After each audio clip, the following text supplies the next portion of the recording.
Hello, good day. This is Piolo, a secondary communication student from University of Batangas, and today I'll be talking about one of the category in campus and commercial journalism, which is dubbed to be the hardest and most difficult category in the said field, the copy reading, or also known as proofreading or editing. But before we start, first let's define what is copy reading. According to the PowerPoint presentation uploaded in LMS earlier this week, it is defined as the art of arranging, correcting, and selecting the type and quality of news. In addition to this, a person who edits a copy or a news article is called a copy reader or a copy editor. In this video, I'll be showing you the news article that I edited using the basic and standard symbols used in copy reading. But remember, while editing a copy, we must follow the rule KISS. Keep it short and simple. And know how to omit unnecessary words and sentences and change for the shortest sentences for it.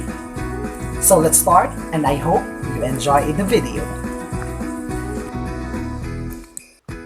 Let's start the explanation. First, let's look on the headline. Congress to blame for ABS-CBN shutdown, Panelo says. In this sentence, the first letter of the word blame should be set in a small letter. Same thing with the first letter of the word shutdown. Why? This is because we follow the rule that only acronyms and proper nouns. Next, the lead. As you can see, I deleted the word Duterte and changed it into presidential.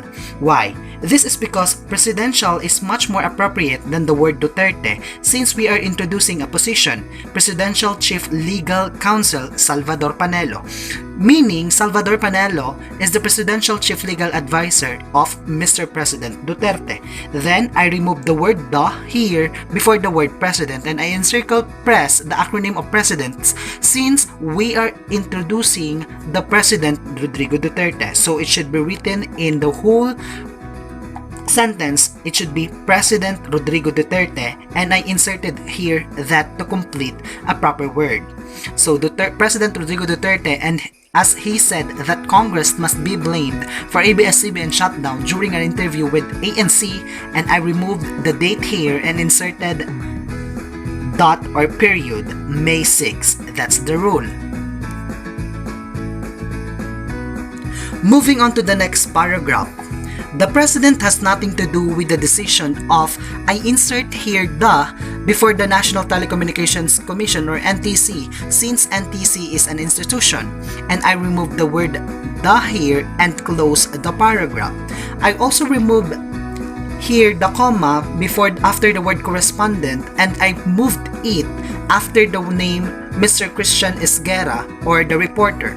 And since we are following the rule one paragraph per sentence, I put it here. I put a symbol here and put it into another paragraph, and I remove the word furthered and change it into added to avoid redundancy, and I think the word added is much better than the word furthered. Looking onto the third paragraph, the first letter of the word legal and counsel should not be in capital letter. This is since the said word was only used in general term and no proper nouns after it. Next, I omit the letter H in the word 3 because it is misspelled. People are barking at the wrong 3. It should be 3 and not number 3.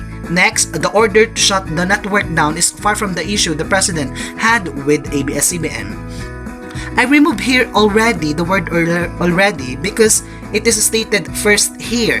He said the president already settled matter with the network, and remove already, accepted, and insert the word the to correct the sentence or the paragraph. The fourth paragraph, I remove more and compress the word or close the space. Panelo furthered that the president did not. I think that's much better to remove the word more. Next, here he explained that the problem is that there is a law, insert comma for a quick pause, but people are not focusing on it. And I insert here to set a new paragraph and insert quotations since it is a direct quotations coming from a source or coming from authority. The law says that a franchise expired, you have to get a franchise with Congress, he added. And also here,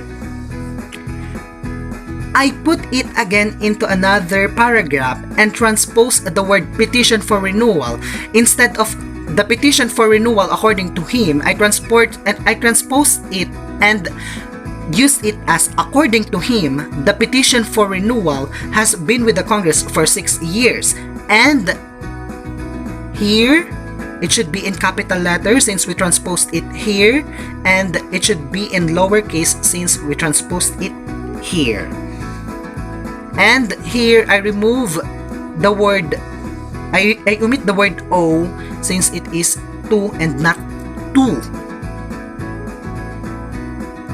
Here, next paragraph, the first letter of the word Philippines must be in capital letter, and I add here letter S to correct its spelling. Next, here I remove the letter Y and put it IES, President carries. In this paragraph, I don't see any problem with this at all since this is a quotation coming from the authority. And the last paragraph of the article, it can be recalled that NTC issued a cease and desist. It should be written in lower letter. Same thing with this, and I remove cease and change it into SIST since we are pertaining to a law here. Then I transpose S to B to become ABS-CBN on Tuesday, and I put comma here after the date May 5, 2020, to have a quick post after the network's franchise expired a day before. Then insert period. And lastly, we must have here hashtag, meaning that there is no followed articles or the article ended. Copy reading is not as easy as you think. Hence, it requires a series of practice. Again, basic steps in copy reading are correcting spellings, correcting grammars, correcting numbers, and making sure that the article is factual and not opinionated. And lastly, KISS, keeping it short and simple. Bye!